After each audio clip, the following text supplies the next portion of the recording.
आताच्या गणेश उत्सवाचं तर रूपांतर आपल्याला काहीतरी वेगळंच पाहायला मिळतंय. म्हणजे आताच्या गणेश उत्सवामध्ये डीजे आहे, डिस्को आहे, डान्स आहे, लाऊडस्पीकरचा मोठा आवाज आहे. म्हणजे ह्यानेच आपण वैतागून जातो. म्हणजे बऱ्याचदा तर रात्रीचे 10:30 कधी वाजतायत आणि हा लाऊडस्पीकर कधी बंद होतो आणि आपण कधी झोपतो असं होतं. म्हणजे सीनियर सिटिझन्स असतात, काही आजारी लोकं असतात घरामध्ये, त्यांना सुद्धा ह्या लाऊडस्पीकरचा खूप त्रास होतो. इव्हन मी तर म्हणते गणपती बाप्पाला सुद्धा वाटत असेल, की सकाळ झाली की मोठ्यांनी माईकवर घेऊन हे आरती म्हणतात, अथर्वशीर्ष म्हणतात, मंत्र म्हणतात, जोरजोरात म्हणतात, हा कानावर तर माझ्या अत्याचारच आहे असं गणपती बाप्पाला वाटत असेल. आणि संध्याकाळ झाली की हे गाणे लावतात लाऊडस्पीकरवर आणि मोठमोठ्याने नाचतात. गाणे कोणते तर कोंबडी पळाली तंगडी धरून लंगडी घालायला लागली किंवा गंगूबाई गंगूबाई, हे असली गाणी. त्याच्यापेक्षा त्याला वाटायचं हे कोंबडी बिंबडीपेक्षा माझा गुंदीर बाप्पा वाहन घ्यावं आणि पटकन आता मायदेशी परतावं, पटकन मायदेशी जावं, कधी हे 11 दिवस होतात असे गणपती बाप्पाला सुद्धा वाटत असेल असं मला वाटतं. देशाचे दुर्दैव हा एक खूप मोठा लेख टिळकांनी लिहिला होता आणि त्यांनी वर्तमानपत्रामधनं हा प्रसिद्ध केला होता. त्याच्यामध्ये देशाला होणारा त्रास, देशावर होणारा अन्याय, देशाचा केला झालेला छळ, या सगळ्या गोष्टीचा उल्लेख त्यांनी त्याच्यावर केलेला होता.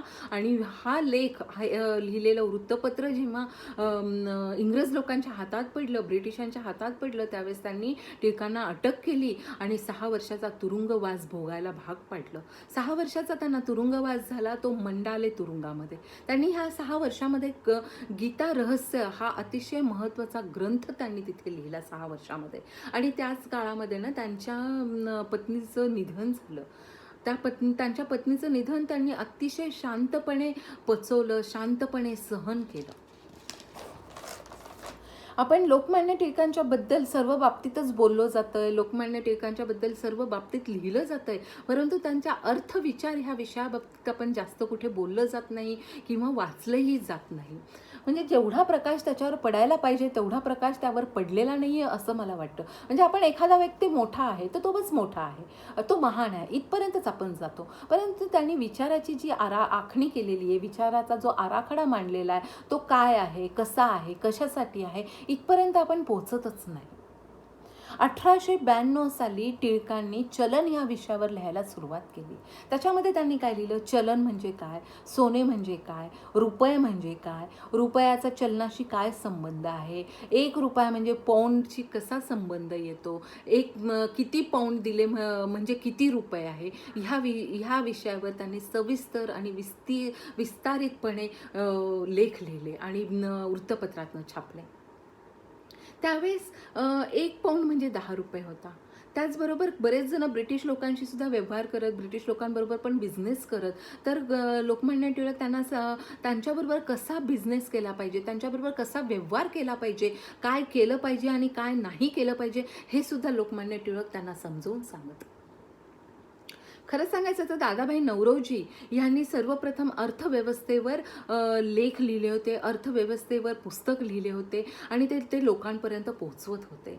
त्यावेळेसचा काळ तसा नव्हताच. त्यावेळेस ब्रिटिश लोक खूप अन्याय करायचे. म्हणजे उभं राहायला स्वतःची अशी जागा नव्हती, एक पाय ठेवायला स्वतःची जागा नव्हती, की राहायला स्वतंत्र असं घर नव्हतं. म्हणजे आज इथं तर उद्या तिथं अशी अवस्था होती, कधी ब्रिटिश लोक येऊन मारून तिथून हाकलून देतील ह्याची गॅरंटी नव्हती. आणि अशा ह्या काळामध्ये ह्या महान व्यक्तींना अर्थव्यवस्थेवर सुचत होतं, अर्थव्यवस्थेवर ते पुस्तकं लिहित होते, लेख लिहित होते आणि पेपरमधनं छापत होते. ह्यांनी लिहिलेल्या पुस्तकांचंच निरीक्षण टिळक करत होते आणि त्याच्यातनंच पॉईंट लिहून पेपरमधनं लेख ते प्रसारित करत होते. लोकमान्य टिळकांना अर्थशास्त्राचं खूप काही ज्ञान नव्हतं, अर्थविचाराचं खूप काही ज्ञान नव्हतं आणि त्यांना त्यावेळेस सतत वाटत होतं की दादाभाई नौरोजी बघा कसं अर्थव्यवस्थेवर छान छान पुस्तकं लिहित आहेत, छान छान लेख लिहित आहेत आणि आपल्याला तर अर्थशास्त्राचं काहीच कळत नाही आहे. हे जेव्हा त्यांच्या लक्षात आलं त्यावेळेस त्यांनी काय केलं, अर्थविषयक सगळे पुस्तकं गोळा केले आणि त्याचा त्यांनी अभ्यास केला. अर्थविषयक ज्यांना जास्त माहिती आहे अशाकडनं काही पॉईंट्स गोळा केले, काही नोट्स गोळा केल्या आणि त्याच्यावर त्यांनी खूप अभ्यास केला अर्थशास्त्रावर आणि अभ्यास करून त्याच्यामध्ये चांगले ते प्रवीण झाले. टिळक काय करत, एक 20-25 लोकांची मीटिंग घेत आणि त्या मीटिंगमध्ये त्यांना सांगत की तुम्ही महिनाभरात जो काही पैसा खर्च करतायत ना, तर त्या महिनाभरामधला जो पैसा आहे खर्च करण्यातला, त्याच्यातले थोडे थोडे पैसे तुम्ही बाजूला काढत जा आणि ते बाजूला काढलेल्या पैशातनं तुम्ही छोटे बिझनेस चालू करा, कुठेतरी तुम्ही पैसे गुंतवा. आणि जर समजा तुम्ही एकटे बिझनेस करू शकत नाही आहे किंवा एकटा कुठे पैसे गुंतवू शकत नाही, तर तुम्ही 3-4 मिळून एकत्र या आणि 3-4 मिळून तुम्ही हा बिझनेस चालू करा. म्हणजे बघा, त्यावेळेस त्यांच्या डोक्यामध्ये जॉईंट व्हेंचरची कल्पना होती, जी आत्ता आपण रुजू झालेली इथे पाहतोय. सहस्रबुद्धे नावाचे एक व्यक्ती होते, त्यांना टिळकांनी काडेजपेटीचा धंदा त्यावेळेस चालू करून दिला होता आणि काडेजपेटीचा धंदा खूप चांगला त्यांचा चालला. त्याच्यामधनं त्यांनी बरंच प्रॉफिट कमवलं होतं. टिळकांना सतत वाटायचं की हे परप्रांतीय लोक आपल्याकडे येत आहेत, आपलंच भांडवल घेत आहेत, आपलेच पैसे घेत आहेत, त्याच्यानेच ते बिझनेस करत आहेत आणि त्यांचा बिझनेस खूप उंच जातोय, त्याच्यातनं ते पैसा कमवतात आणि आपल्याला काय मिळतं, आपल्याला काहीच मिळत नाही आहे. म्हणून त्यांचा खूप हट्ट असायचा, त्यांचा आग्रह असायचा की स्वदेशी तुम्ही काहीतरी वस्तू निर्माण करा, आपला पैसा आपल्याच ह्याच्यात गुंतवा, आपल्याच देशामध्ये गुंतवा आणि आपल्याच इथे आपलंच प्रोडक्शन करा आणि ते तुम्ही वापरा, असं टिळकांचा खूप आग्रह होता.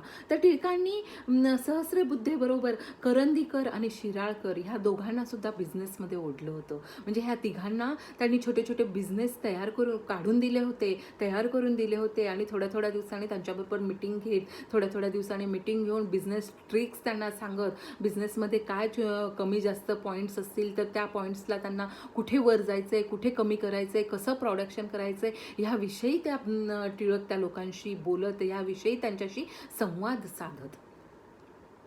ते नेहमीच म्हणत की जर्मनी बघा, जर्मनी किती मोठा देश आहे, जर्मनी किती मोठा बिझनेसमन त्या देशामध्ये आहेत. तर त्या जर्मनीमध्ये लोकांनी पहिल्यांदा छोटेच बिझनेस तयार केले होते, छोटेच बिझनेस केले होते आणि नंतरच त्या बिझनेसचं रूपांतर मोठ्या बिझनेसेसमध्ये झालं. आता त्याचं उदाहरण घ्यायचं तर बघा, तुम्ही BMW आहे, मर्सिडीज आहे, ते आपण पाहतोच, त्याचं हे सगळे प्रॉडक्ट्स आपल्याकडे इंडियात सुद्धा येत आहेत. महाराष्ट्राचं साखरेचं महत्त्व हे टिळकांनी त्याच वेळेस जाणलं होतं. म्हणजे इव्हन महाराष्ट्रामधल्या नद्या, खोऱ्या, भौगोलिक रचना, धरणं ह्याचा विचारही त्यांनी त्याच वेळेस केला होता. म्हणजे महाराष्ट्रातील साखरेचं महत्त्वाचं किंवा साखरेचं महत्त्व ह्याचा ते तुलना मॉरिशसशी करत आणि त्यांनी त्याच वेळेस सांगितलं होतं. ते आता आपण पाहतो की खरंच आपण महाराष्ट्रामध्ये साखर किती उत्पादन करू शकतो. तर टिळकांनी शेतीच्या अर्थव्यवस्थेबद्दलही भरपूर काही लिखाण केलेलं आहे, भरपूर लेख लिहिलेत, भरपूर पुस्तकं त्यांनी ती लिहिलेली आहेत. ब्रिटिशाच्या छळामुळे ना सगळेच लोक खूप वैतागले होते, खूप त्रासले होते. तर तसंच टिळकांना असं वाटायला लागलं होतं की ब्रिटिश लोकांच्या विरुद्ध आपण एकत्र येऊनच लढलं पाहिजे. एकत्र येऊन जर लढलो आपण तरच आपल्याला स्वतंत्रता प्राप्त होईल, नाही तर तशी प्राप्त होणार नाही, हे टिळकांना खूप वाटायचं. नाही तर ते म्हणायचे बघा, राणी लक्ष्मीबाई बघा, तात्या टोपे बघा, त्यांचे बलिदान तर वायाच गेले, कारण आपण एकत्र लढलोच नाही आहे, असं ते सांगत. आणि ते म्हणत की आता खूप झाले विचार करणं आणि खूप झाल्या योजना, आता मरा आणि मारा ह्याच सिद्धांतांचा अवलंबला पाहिजे आपण आता, असं ते म्हणत. हा सिद्धांत वापरला पाहिजे, ह्या सिद्धांताचा अवलंब आपण केला पाहिजे, असं ते म्हणत. हा सिद्धांत तुम्ही प्रॅक्टिकलमध्ये आणा आणि आता मारायला तुम्ही बाहेर या, स्वतंत्र प्राप्त करण्यासाठी तुम्ही बाहेर या, असं टिळक सांगत. आणि ते म्हणत की आभाळ जरी खाली कोसळलं ना तरी त्या आभाळावर मी एक पाय ठेवेल आणि एक पाय आभाळावर ठेवून स्वतंत्रतेसाठी लढेल, पण मी चूप बसणार नाही, असे हे टिळक होते. 1857ची जी लढाई झाली ना, म्हणजे आपल्या स्वतंत्रतेसाठीच ही लढाई झाली होती. लोकमान्य टिळकांनी लढाई ही केली होती. तर या लढाईमध्ये आपल्याला यश मिळालं नाही, आपण ह्याच्यामध्ये हरलो, आपण जिंकलो नाही ह्याच्यामध्ये. तर त्यावेळेस ब्रिटिशांनी काय केलं, एक युक्ती रुचली आणि त्यांना असं वाटलं की ह्यांना स्वतंत्रता हवी आहे ना, तर त्यांना आपण एक गोष्ट सांगूया. म्हणून त्यांनी त्या लोकांना बोलवलं आणि त्यांना सांगितलं की तुम्हाला स्वतंत्रता हवं आहे ना, स्वराज्य हवं आहे ना, तर त्याच्यासाठी आपण एक काम करूया, एक संघटना संघटना निर्माण करूया आणि एक संघटना निर्माण करूया म्हणजे त्यांनी काय केलं, एक काँग्रेस नावाची संघटना निर्माण केली. आणि ह्या सगळ्या लोकांना वाटलं की ठीक आहे, चला बघूया काय स्वतंत्रतेविषयी हे लोक काय करतायत म्हणून. परंतु ही संघटना निर्माण केली आणि ह्या संघटनेमध्ये काम करणारे सगळे ब्रिटिश लोकच होते. आणि ब्रिटिश लोक त्यांना जे पाहिजे होतं त्याच गोष्टी त्या संघटनेमध्ये करत, त्यांना जे हवं होतं त्याच गोष्टी त्या संघटनेमधनं ते करून घेत होते. त्याच्यामुळे टिळकांना त्या गोष्टीचा खूप राग यायला लागला. टिळक या गोष्टीचा विरोध करायला लागले. टिळक म्हणायला लागले, अहो स्वराज्यासाठी कुठे ही संघटना, ही तर हा तर राष्ट्रवादीचा मंच झाला, हा तर स्वराज्याचा नाहीच आहे. स्वतंत्रतेसाठी तर तुम्ही लढतच नाहीये, तुमच्याच गोष्टी तुम्ही ह्याच्यातनं करून घेताय. त्यावेळेस टिळक खूप चिडले होते आणि त्याच वेळेस त्यांनी उद्गार काढले होते, स्वराज्य हा माझा जन्मसिद्ध हक्क आहे आणि तो मी मिळवणारच. असे हे टिळक होते. म्हणजे टिळकांनी त्याच वेळेस अजून एक 5-6 वाक्य असे आहेत त्यांचे की त्या 5-6 वाक्यांचा लोकांनी विचार केला होता, आत्मसात केला होता आणि त्यांच्या जीवनामध्ये त्यांनी वापरला होता, म्हणून बरेच लोक पुढे गेले होते. त्याच्यातलं पहिलं वाक्य असं होतं, धर्म आणि व्यावहारिक जीवन वेगळं नाहीये. संन्यास घेणं म्हणजे जीवन सोडणं नाहीये, तर स्वतःऐवजी आपल्या कुटुंबाची, आपल्या देशासाठी काम करत राहण्याची परमार्थ आहे. मानवतेचा सेवा ही त्यापुढील, तर ईश्वर सेवा ही त्यापुढील पायरी आहे, असं टिळक म्हणत. त्यांचं दुसरं वाक्य होतं, जर आपण भूतकाळात जाऊन कोणत्याही राष्ट्राचा इतिहास जर शोधून काढला तर आपण मिथक आणि परंपरापर्यंत पोहोचतो. त्याचा तळ आणि अभेद्य काळोखात नष्ट झालेला आहे तो आपण पाहतो. त्यांचं तिसरं वाक्य होतं, ज्याच्या आयुष्यात संघर्षाची मालिका चालू आहे अशा व्यक्तींनी कर्तव्य, कठोरपणा आणि धैर्याने भयंकर गोष्टीचा सामना करताना कोणत्याही विकृत भावनेला बळी पडू नका आणि बळी पडू पण नये. हा गीतेतील सर्वाधिक समाज संदेश त्यांनी लोकांना दिलेला आहे. चौथं वाक्य त्यांचं असं होतं, आपला देश एक वृक्षासमान आहे ज्याचे मूळ खोड स्वराज्य आहे, तर स्वदेशी व बहिष्कार ह्या त्यांच्या फांद्या आहेत, असं ते म्हणत. आणि स्वराज्य हा माझा जन्मसिद्ध हक्क आहे आणि तो मी मिळवणारच, हे तर त्यांचं वाक्य होतच होतं. अशा ह्या 5 त्यांचे वाक्य अतिशय फेमस होते आणि अतिशय विचार करायला लावणारे असे होते.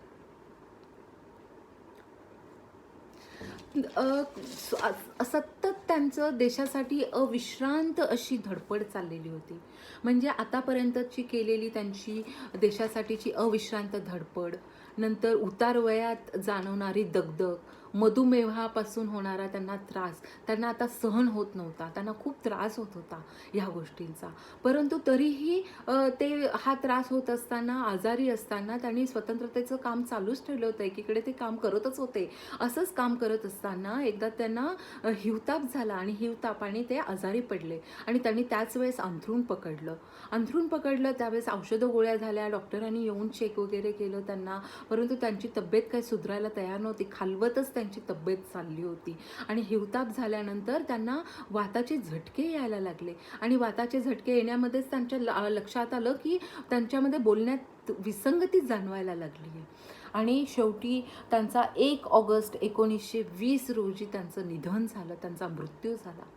त्यावेळेस लोकांना अत्यंत वाईट वाटलं की आपला एवढा मोठा महान कार्यकर्ता, एवढा मोठा महान नायक, काही लोक तर त्यांना मायबापसुद्धा म्हणत, आपला मायबाप आज त्याचा मृत्यू झालेला आहे, तो आज आपल्यामध्ये नाही आहे, असं बऱ्याच लोकांना वाटतं.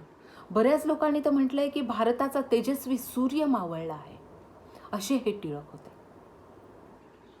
म्हणजे टिळकांच्या बाबतीत जर सांगायचं झालं ना, तर टिळक हे टिळकांनी काय केलं नाही, तर टिळकांनी राजकारण, तत्वज्ञान, खगोलशास्त्र लेखन, न्यायशास्त्र, सनातन धर्मग्रंथ, गणित, संस्कृत यासारख्या अनेक विषयात पारंगत असलेले समाजसुधारक, स्वतंत्रता सेनानी, प्रखर पत्रकार, राष्ट्रीय नेता, राजकीय इतिहास मध्ये खगोल विज्ञान, भारतीय संस्कृती ह्याचे ते विद्वान आणि जनक होते.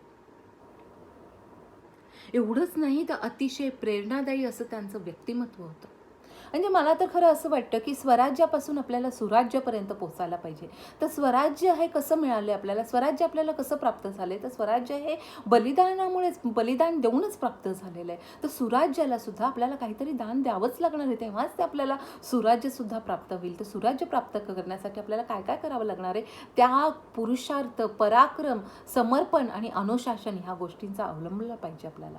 ह्या गोष्टी आत्मसात कराव्या लागणार आहेत. आणि प्रत्येकजण जर जबाबदारीने आणि जिम्मेदारीने वागलं आणि जबाबदारीने आणि जिम्मेदारीनेच प्रत्येक पाऊल पुढे पुढे टाकत गेलं आणि असंच पुढे पुढे गेलं, तर मला असं वाटतं जग हे खूप पुढे जाईल आणि ही खरी खरी श्रद्धांजली लोकमान्य टिळकांना असेल, असं मला असं वाटतं. अशा ह्या महान बाळ गंगाधर लोकमान्य टिळकांना माझे शत शत कोटी कोटी प्रणाम. जय हिंद, जय महाराष्ट्र.